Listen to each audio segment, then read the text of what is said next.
এই রোজা রেখে যেরকম আমাদের অনেকগুলো বিষয় নিষিদ্ধ, সেগুলো যদি আমরা মেনে চলতে পারি, জীবনের রোজাকে যদি আমরা অক্ষুণ্ণ রাখতে পারি, অটুট রাখতে পারি, তাহলে তার সুফল কি হতে পারে ওই গ্রামের দুই ভাইয়ের রোজার উদাহরণ থেকে সেটা আমি বোঝাবার চেষ্টা করি। এবার আসুন কোরআনের সাথে মিলাই।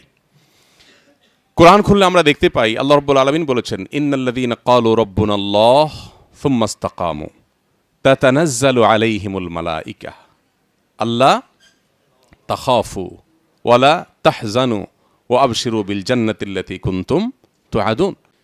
যারা জীবনের রোজাকে কমপ্লিট করে, জীবনের রোজাকে যারা ভাঙে না, ভঙ্গ হলেও সাথে সাথে আবার জোড়া দিয়ে দেয়, এটা একটা পার্থক্য। রমজান রোজার সাথে জীবন রোজার একটাই পার্থক্য বলতে পারি, সেটা হলো রমজানের রোজা ভেঙে গেলে আর জোড়া দেওয়া যায় না, কিন্তু জীবনের রোজা ভেঙে গেলে জোড়া দেওয়া যায়। কেন? কারণ জীবনের রোজার আয়তন 50, 60, 70 বছরের দীর্ঘ।